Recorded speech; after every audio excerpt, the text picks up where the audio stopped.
Hey, how you doing? I'm Steve. Welcome to my channel. Today, I'm going to tell you my ranking of all the Van Halen studio albums and why I think I'm right.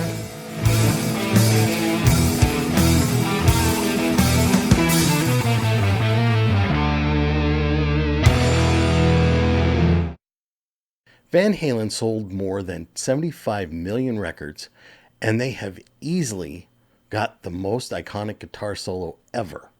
At least the most covered.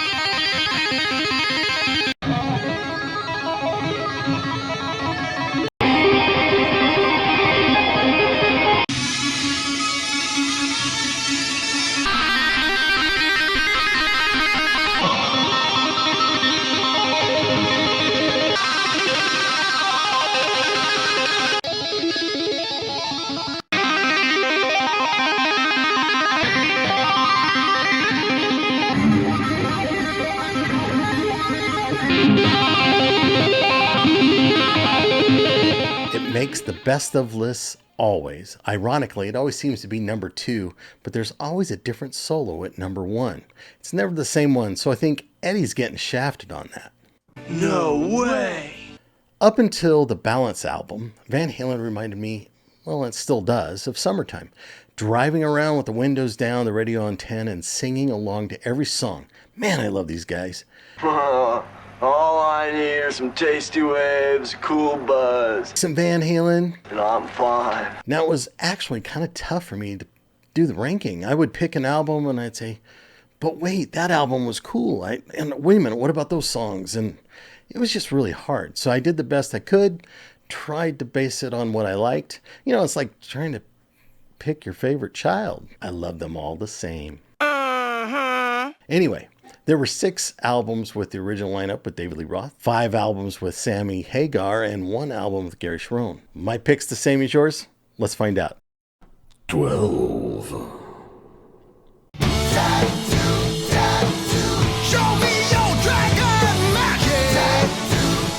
A different kind of truth. This was their final release in 2012, and it had David Lee Roth back on lead vocals and Wolfgang Van Halen on bass. Now, I know a lot of people would put this at the bottom of the list because of the band's inner turmoil with the firing of Michael Anthony and him being replaced by Wolfgang. But that's not my reason. First, Dave's voice just isn't what it used to be, which isn't unusual for aging singers, but his attempts to sing those higher parts and his signature screams fall pretty far short. I think it would have been better for him if he hadn't tried to do those things and just embraced what he could do well, because aside from that, he sounds great. Eddie's playing, it's on par, but the songs weren't. Honey Baby, Sweetie Doll, Out of Space, and Bullethead, they're just filler, in my opinion. I don't really care for any of them. Now, the best songs on the album were Tattoo, which actually reminds me more of Sammy's era than Dave's, and She's the Woman. Now, I did enjoy Stay Frosty, which was a fun throwback, though. I still listen to it. I've got a copy of it. You can't stream it, and you can't buy it unless you want to buy a used one. Reportedly, Dave and possibly Alex hate the album, and they won't renew it for streaming or sales. It sold a total of about 411,000 copies, and it debuted at number 2 on the charts. 11.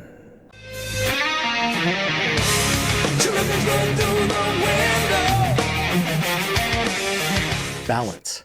Now, this might surprise you, but when going through the albums, I compared the songs which I liked better, that kind of stuff, and well, this album does have some great songs. Best songs on the album were Can't Stop Loving You, Don't Tell Me What Love Can Do in Amsterdam. They're awesome songs. The others are great too, but when I listen to this album, there are other albums I'd rather listen to. So I ranked it where I did. This album sold around 4.9 million records, and it peaked at number 1 on the charts. It's also the last studio album of the Sammy Hagar era. 10.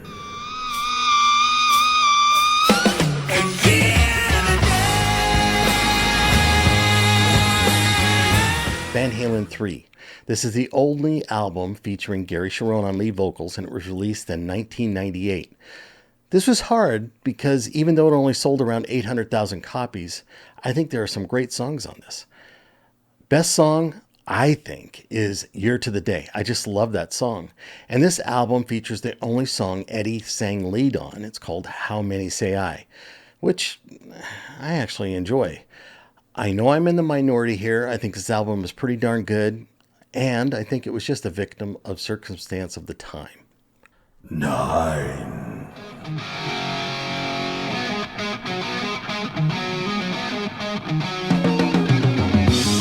Fair warning. It was released in 1981 and sold over 2.8 million records, peaking at number 5 on their charts. This album, Eddie took the reins because he was feeling frustrated over not being able to express himself in the way he wanted to. So, it's a darker album. He's added more keyboards to it, and it actually was quite a hit with guitarists. I love this album. Now, the best songs are Mean Street and Unchained, and So This Is Love. It got number 9 because I just enjoy other albums better. 8.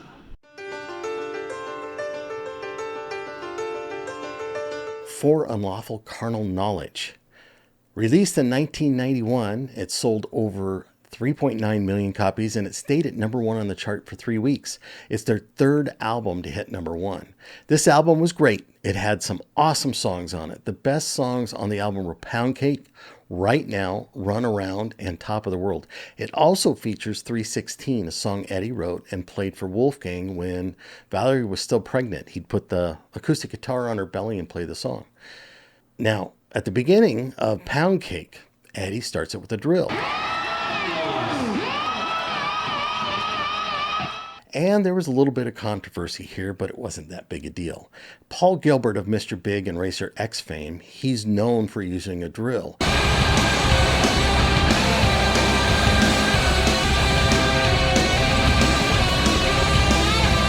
But they use it in completely different formats and styles, and Paul said he's honored to be associated with Eddie in any way. So why is it number 8? Well, there are albums on this list I just like more songs on than this one. 7.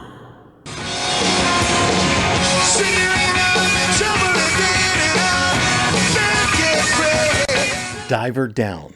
I know that might surprise you. This was released in 1982. This album peaked at number 3 on the charts and sold over 6.2 million copies. This album showed a lot more keyboards and covers. Lots of covers. Where Have All the Good Times Gone? By the Kinks, Pretty Woman by Roy Orbison, Dancing in the Streets by Martha and the Vandellas, Big Bad Bill, that's an old song from the 1920s. Now it featured Eddie and Alex's dad, Jan Van Halen, on the clarinet. It was pretty cool.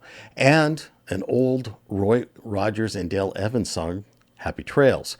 Now they did justice to all the covers. They're awesome. However, 6 of the 12 songs are covers, and 2 of their originals are instrumentals. So really, there were only 3 full song originals on the album. I still love the album. My favorite songs are Little Guitars and Full Bug. Great songs. It's my number 7 just because of all the covers. 6.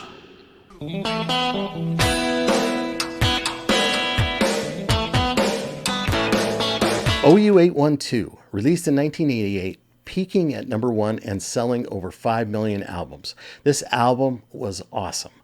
Great songs, start to finish, with their pseudo country song Finish What You Started. A great song, When It's Love, Feels So Good, Cabo Wabo. They're just all great songs. Another one I can listen to over and over. I put it at number 6 again just because the next albums I enjoy just a little bit more. 5. When the boys are ready and shouting, how the younger generation swings, you know it's more than just some new sensation. Women and Children First.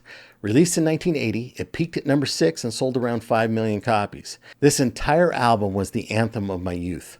This was my go-to when I was down and out, and The Cradle Will Rock spoke to me. Tortora and Loss of Control, not my faves, which is why it gets the number 5 spot. But Take Your Whiskey Home definitely is my favorite on the album. Eddie's feel on that song and Dave's vocal delivery just sells it. All in all, this is a great album. 4.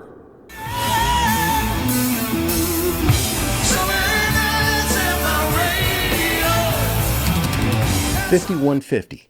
The first album with Sammy singing, and it was released in 1986. It peaked at number 1 on the charts, and it sold over 11 million records.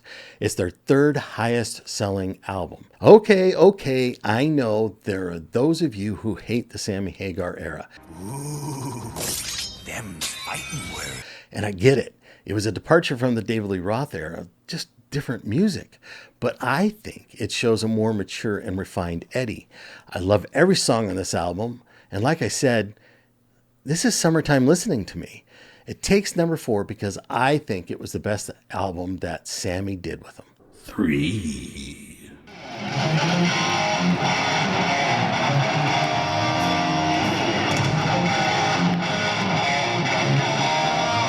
Van Halen 2. This album was released in 1979 and it just celebrated its 45th anniversary. It reached number 6 on the charts and sold over 7 million copies. While the first song, You're No Good, was another cover, possibly my least favorite one they ever did, the rest of the album was 100% kick-ass, featuring an awesome acoustic solo called Spanish Fly. It also includes my favorite song on the album, Beautiful Girls. But that's like saying one beer in a six-pack is better than the others. I love them all the same. 2.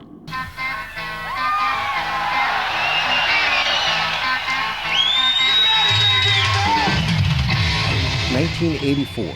This album was the last one released with the original lineup. It was released in 1984. It sold over 15.5 million records to date, peaked at number 2 on the charts, and had their only number 1 song, Jump. Panama and I'll Wait are some of Eddie's best work, and the videos were awesome. Best songs on the album are, well, actually, they're all the best songs. This is just a great album. It just never gets old. 1.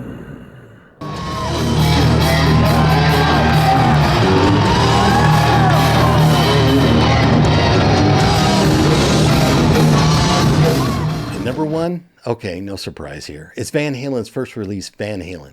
It was released in 1978. This was the album that started it all and shook up most of the guitar players at the time. Eddie's innovative guitar style, Dave's flamboyant vocals, Mike's harmonies, and Alex's solid beats, they still hold up today. Every song on this album is fantastic, and it has the most record sales for the band with more than 15.6 million to date, staying on the charts for 3 years, peaking at 19. Every song on this album is just amazing. Nothing I would leave off.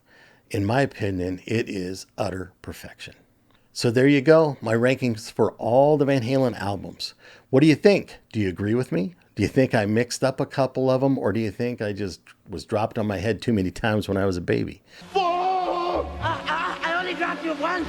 Well, maybe twice. Let me know in the comments.